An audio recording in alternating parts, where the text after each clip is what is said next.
In our discussion of elasticity so far, we've talked about how to calculate elasticity.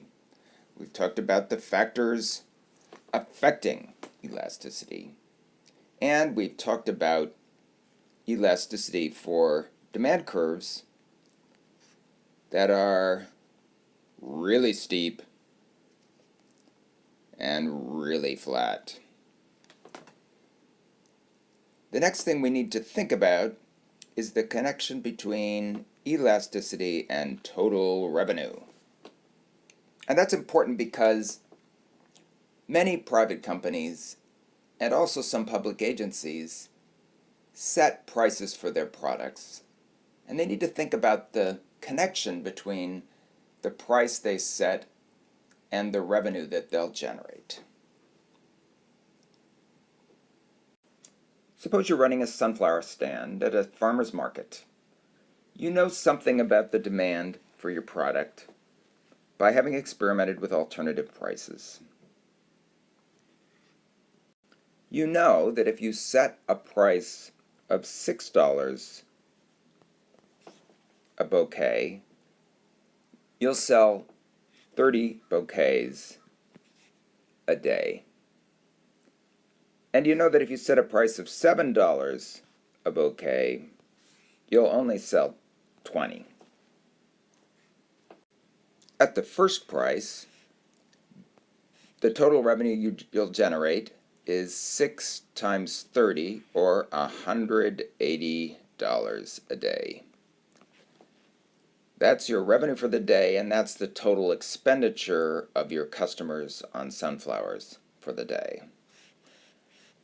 If you set a price of 7, on the other hand, 7 times 20 is $140, so you'll only bring in $140 a day. Based on this example, you might think that price increases always decrease total revenue, but that's not the case. It is true that price increases will always decrease quantity purchased.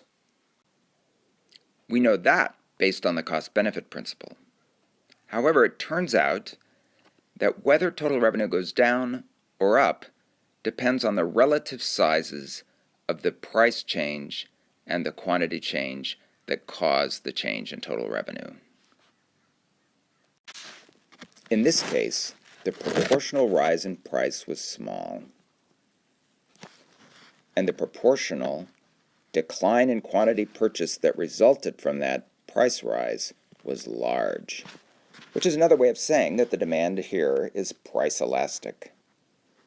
The combination of a relatively small price rise and a relatively large decline in quantity purchased meant that total revenue fell. In another example we'll look at in class, the proportional decline in quantity will be small.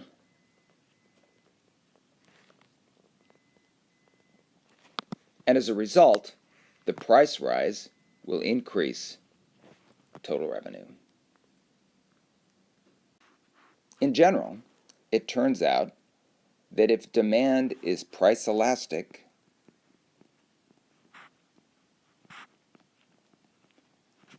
then a price increase will decrease total revenue. And if demand is inelastic, a price increase will increase total revenue.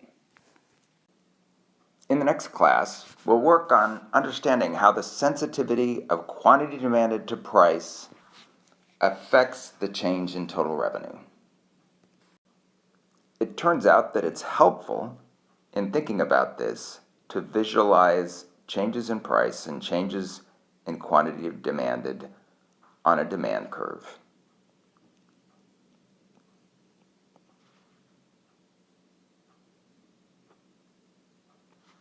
And that's partly because, in this context, we can associate total revenue with area.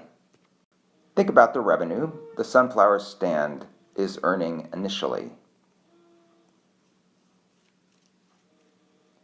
It corresponds to the area of this box, Total revenue is price times quantity, but price corresponds to the rectangle's height, and quantity corresponds to the rectangle's width. And we know that height times width is area. The area of the revenue box at the first price is $6 times 30, or $180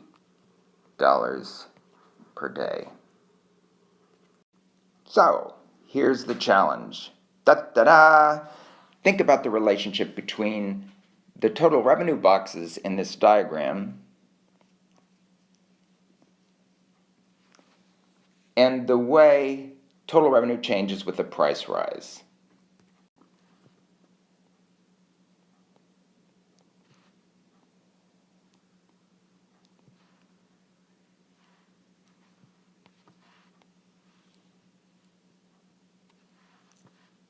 And use this little table, which breaks the change in total revenue into two parts.